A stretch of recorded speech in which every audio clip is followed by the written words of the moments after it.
Hey y'all, Justin with Kayak Catfish. In tonight's video, I'm going to talk a little bit about an experiment that I ran earlier this summer and talk about how ultimately that experiment failed, but it led to me changing brands of hooks. And so some of you all, I've said it before in other videos, some of y'all pay way too close of attention to what I'm doing, but I was using a different rig in some of my recent videos for suspend fishing, and that was part of that experiment I ran earlier this summer. And some of you all have left comments asking about it and sent me messages. I mean, you all are observant people. So let me just talk a little bit about what that experiment was and ultimately why it failed, but how it led to the change of hooks. So typically for the last year, my typical suspend fishing rig here is the knocker rig. I switched to this from the Carolina rig last year. I really liked it because, you know, I'm a kayak fisherman, and so kayaks, if you're not familiar with them, they are just really lightweight. They get blown around in the wind very easily. So when I'm suspend fishing and I got my baits down directly under the kayak, the least little bit of a breeze will blow my kayak and I'll get a sway in my line. And using the knocker rig with my sinker right above my hook helps keep my bait down directly under the kayak and allows me to more easily control my depth. Versus the Carolina rig where your sinker's up here above your swivel, when you get blown around and you get that sway, your sinker will come back down quickly, but you still got a little bit of a lag time with your bait getting back down, and I don't want any lag time. I want my baits where I want them placed at all times. So that's why I switched to the knocker rig. I like it, it works out. Some of you all expressed concerns saying that the sinker setting directly above the hook was going to cause interference with getting a good hook set and getting good hookups. Personally, I haven't experienced that. My experiments last year when I first started using the knocker rig, I tried to pay pretty close attention to it. Didn't really notice any difference in hookup ratio versus what I was getting with the Carolina rig, so I stuck with it. Now, one change I have made recently to the knocker rig was I added a couple of beads here in between my sinker and my hook. Still allows me to get my sinker down here near my bait, so I can help offset the wind when I get that sway in my lines, but it does give just a little bit more space here between the hook and the sinker. That was a little tip I picked up from Philip there on Hike Wade Paddle. He started using the knocker rig after watching me do it and added that, and I thought, yeah, that's a pretty good idea. I'll do that myself. But anyway, back to my experiment that failed. So earlier this year I was at the bait shop and I saw these trolling sinkers. And I thought, you know, that's a long sinker, it's kind of skinny. With this swivel here, you got a little space here between your sinker and your hook. That might be a good option for some of you all who are interested in the knocker rig but was concerned, like I said, with the sinker being directly on top of the hook. So I tried it out, and you know, ultimately I needed a way to connect my hook here to the sinker, because I didn't want to have a line, you know, have like a leader going between the sinker and the hook, because then you're basically just got another Carolina rig, right? So I used some of these, and I don't know how well it's going to show up on the camera. My camera's terrible quality, but I used these snap clips, these duo snap clips here, 90-pound test rating, and I thought I'll attach my hook with that snap clip. And you know, in hindsight, well, that's why the experiment failed. It was a stupid idea to do that. Yeah, these clips here, they might be rated for 90-pound test, 90-pound breaking strength, I mean, but that's in a controlled environment. That's probably in a laboratory setting where they've got equal amounts of strength pulling this direction. You hook up with a catfish with this thing on here, the catfish starts rolling, spinning. What ends up happening, and that's what happened to me, is these things get all bent up. And at one point, I didn't lose any fish because of it, but at one point in time, my hook had worked its way in between those the snaps there. So, you know, ultimately, I decided this wasn't going to work for me. But again, this part of this video is talking about why I switched hooks. In order to run this experiment, I needed to be able to put a hook through this snap. And so I normally use the Gamakatsu 8/0 Octopus Circle hooks. I've used these hooks for years. I like them. I've had great success with them. But this hook, if you notice the hook eye there, and again, I don't know how well it's going to show up on camera, the hook eye isn't very big.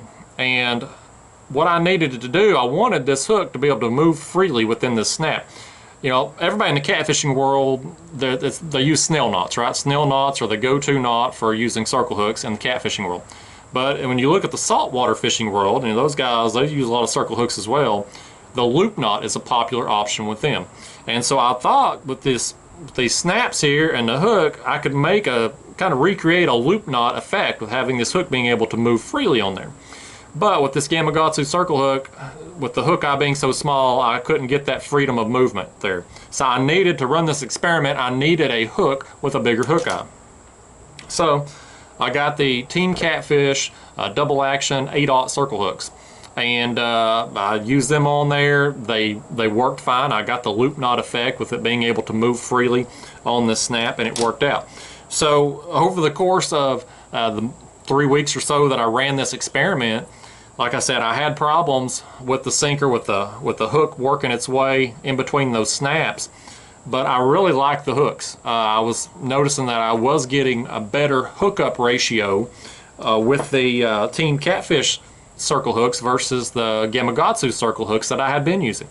Now, some of you are probably saying, well, Justin, were you getting the better hookups because you were having the space here between the sinker and the hook, or was it just because of the hooks? Well, if you've asked that question, that's a great question. I asked it myself. So again, I just go back to the knocker rig. So for a while I was using the knocker rig. I didn't put the beads on at that point in time. I kept the sinker right above the hook, tried it out with the Team Catfish circle hooks, and I felt like I was getting better hookup ratios with these Team Catfish hooks versus the Gamakatsu hooks. So ultimately I made the switch, and so I'll update that there on my Amazon links down there in the description below.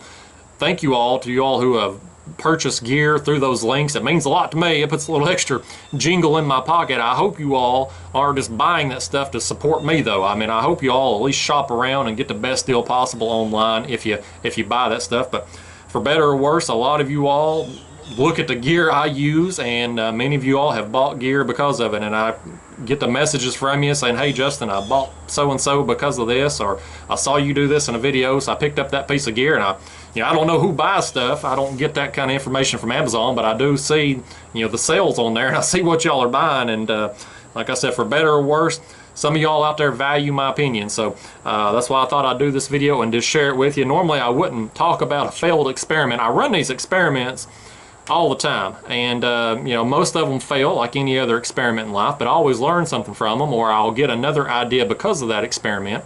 And so in this situation, with me leading to getting a change of hooks because of it, I thought I would share that knowledge with you, and or share that information with you there. And too, just because I got called out on it here in some recent videos, people leaving comments and whatnot, how you notice the different sinker. But like I said, I don't go over this stuff, failed experiments in these videos very often. I'm always tinkering and experimenting. I mean, through the years, I've run a lot of experiments, and that's how I learn. That's how I prove stuff to myself. Like I'll just talk about bait, for instance. Bait experiments I've ran. The Kayak is a great place to do these experiments, especially with bait, because my lines are so close together. If I'm suspend fishing with 4 rods in the Kayak, there's not much space in between the individual baits. So if I'm putting 2 baits against each other, it's real easy to see which the fish prefer on a given day. So when I run experiments, I can put one bait versus another, go out and run that experiment for 3 or 4 weeks and get a good idea of how one bait stacks up with the other. And that's what I've done in the past. So in one video, I don't remember which one it was, but I talked about baits, because that's one of the questions I get asked a lot is, Justin, what's your favorite bait? And I can tell you firsthand, out here on the Tennessee River where I fish, and I fish Fort Loud and I fish Watts Bar, that's where I spend all my time catfishing, on those 2 reservoirs. I can tell you firsthand, skipjack is the best bait to use. I don't say that because I read it online or somebody on Facebook told me. I say that because I've proven it to myself. I've went out and I've put skipjack against shad. I've put skipjack against white bass, against cut bluegill, against live bluegill. I've put frozen skipjack wrapped in aluminum foil versus frozen skipjack vacuum sealed. I've done these experiments and ran them for 3-4 weeks at a time, so I can tell you when I rank my baits, as I did in that one video where I said, skipjack, shad, white bass, in that order. That's my preference of baits. That's why, because I've proven it to myself, and I've proven it to myself through these experiments that I've done. So like I said, most of them fail. Most of them, the tinkering and trying to get an edge, it don't work out most of the time, but I do always learn something, or like I said, I get an idea for my next experiment. So yeah guys, that's it. I don't want to ramble on here too long. I I don't do this kind of vlogging, this talking to a camera. I'd rather just go out and post a fishing video and kind of explain what I'm doing while I'm out on the water. But in this situation, I thought I'd go over it. Yeah, that's pretty much it. As for what experiment I'm running right now, in case any of y'all are interested, I've been tinkering with dragging sinkers. You know, I use that Larry Muse dragging sinker. I like it a lot. Caught a lot of fish with it. I think it's probably the greatest tool that I've found for catfishing out of the kayak. I think that highly of it. However, there were some problems with it that I felt like I could make better. And so I've been tinkering all summer with dragging sinkers, trying to improve on what I felt could be improved on. And I think I've hit a home run with this one. I think this is one experiment that has worked out. So I'll do a separate video on that at a later time. But you can expect to see that just because that experiment did work out. But anyway, guys, hopefully y'all enjoyed this video. That's why ultimately though I have changed hooks, and hopefully that will enlighten those of you all who were interested as to what this sinker was, why I was using it, and why it failed. So I'll see y'all next time. Thanks for watching.